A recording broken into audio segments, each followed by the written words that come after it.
Okay, welcome. This is Mind Guide, and today we are going to do a guided meditation called I Think I May Be Dead. But before we start, we just need to take a moment to recognize just how amazing the marketing materials for this meditation could be. So I'm envisioning a little pill that turns off your senses. This is going to allow us to meditate in a very unique way. But of course, this little pill will come in a tiny little coffin instead of a pill bottle. I mean, just how awesome would that be? And of course, then there's the TV commercials with all the drug TV commercials that we see with all the happy people at the park with friends. And then at some point in that commercial, there's that inevitable list of all the horrible potential side effects, upset stomach, diarrhea, and everything else, except our list really would be the granddaddy of all possible side effect lists. Our little meditation pill would guarantee the loss of vision, along with profound deafness, loss of taste and smell, and very likely full-on cardiac arrest from just freaking out as all that happens. Now, would anyone actually take this pill? Maybe not such a good business idea, but I'm suggesting that we imagine taking it right now. So let's start this I Think I May Be Dead guided meditation. And now it's important here. I'm calling this a guided meditation, but you really do need to explore this on your own. You won't be able to listen to me once your hearing is gone. And I know we're just imagining it, but this is something that this and all meditation really needs to be done on your own. Okay. So this is just practice. So let's begin. We're going to sit down, lay down. We can jump up and down 3 times. How we meditate doesn't matter. What matters is that we observe how we measure feeling, enjoyment. Our observation of mind process throughout this experience is important. What we're doing, not so much. That said, I'd probably sit or lay down for this one. You take the pill, and this is very much like Willy Wonka's 3-course dinner chewing gum stuff, okay? So the order will always be the same. Within about 10 seconds, sight starts to go. You can close your eyes for the full effect here. There's a moment when we second guess. I mean, this is inevitable, right? We've taken this pill and we've just lost our sight, and we think, wait, did we read that little coffin fine print close enough? Did we just take the 5-minute pill or the 50-year pill? And of course now we can't look. Uh-oh. But before we can worry too much, sound is gone. There's just silence. This is when panic will start to build. No sight and no sound. Right about now, you should be observing fear. You call out, but there's no sound. You can feel yourself physically call, but you hear nothing. You're just one step closer to being alone with your thoughts. Thoughts like, was diarrhea really one of the side effects on that little label? And you may again.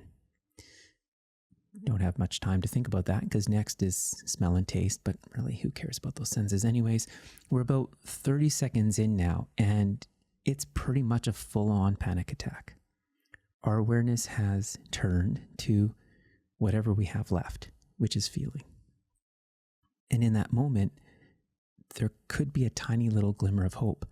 Oh wait, I can feel the seat I'm sitting in. I can feel the bed I'm laying on. I can feel my chest rising and falling. I'm still breathing. I must still be alive. Phew. But that only lasts for another 10 seconds, and then feeling is gone as well. And there we are.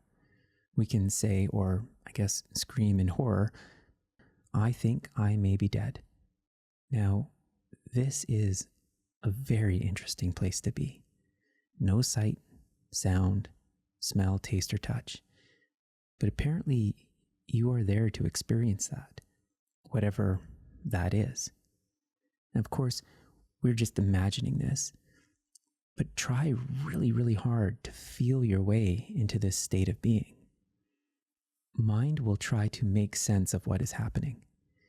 And that's funny when you think about it. Mind is trying to make sense when senses are lacking. We find ourselves in a place of non-sense, a place where there is nothing or no thing to explore other than what mind is. If we watch, we'll see that the questions we ask in this state of mind demonstrate our mind process, our desire to make sense and regain control. Okay, let's explore a little. Without senses, do we still have a body? How do we know? There's no space here, no difference between here and there, no you and no me. Am I still sitting, or did I fall over? Did some sort of muscle memory kick in, and did I get up and start walking around, fall into something, break an arm? How would I know? Did someone come and find me sitting and scoop me up over their shoulder? Am I upside down? Am I still in one piece? Am I falling through the sky or under the ocean? Am I here, there, or other? I have no idea of space without senses. Well, space is essentially gone, and yet I exist to wonder about it. Along with space, we may have some difficulty with time. How long has it been since we took that little pill? If we started counting when our meditation started, 1, 2, 3, 4, wait, what was that part about diarrhea? How long did we just think about diarrhea for? I can't remember, but that memory is happening now. It seems that, similar to space, it's impossible to measure time without senses. You can test this for yourself. How long have you been sitting or laying on the bed right now, listening to me with your eyes closed? You will use your senses to tell time. Even with your eyes closed and with no sound, laying in bed, you'll notice you check in with your physical body to feel how long you've been stationary. But remember, that sense of touch is gone as well. So where is time? But, you say, I can recall memories. I remember taking the pill. The pill turned off my senses. I remember the sight, the sound, maybe even the taste of, well, you remember. But now, right now, without senses, we really can't say if we've been here for 3 minutes or 30 years. You'll try to recall and count your thoughts, measuring your thoughts to measure time. But that's all an illusion. Time really is an illusion.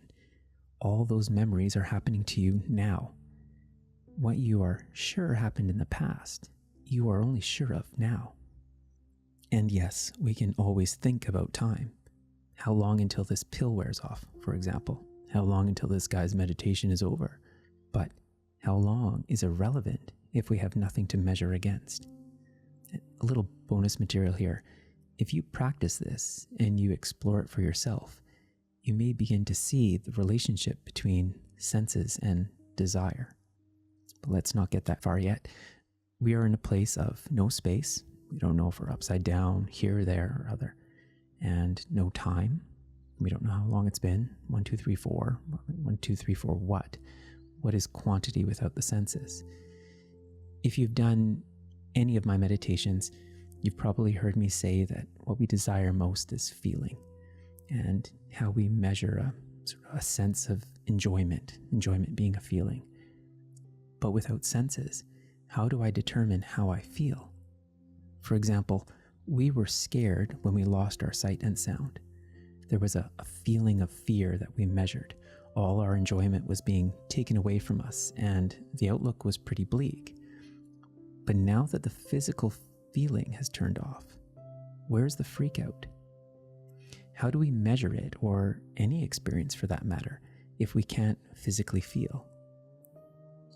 I clearly exist, I think, therefore I am, or so they say, and yet the only I which I can refer to now is a memory. But in this now, I exist, but I don't experience. Who's thinking this? Would I continue to think if there was nothing to compare to? And how can I compare having enough or not enough when I have no thing to measure? You see, or perhaps you don't, the brain is the physical body that senses. Senses are how we interact with reality. We throw a gear over that brain and we have a process. We have mind, the process of measurement. Measurement is how we arbitrarily judge that reality. This is so important.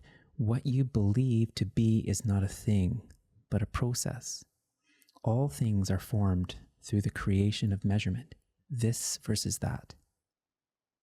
Is there one or two or 10,000 or any number, for that matter, any number of things or any number in the universe? Or is things and numbers just a way of measuring? Just because you can measure 1, 2, 10,000 doesn't make them real. Turn off your senses and you'll see this to be a fact. And there are people that exist without some of their senses.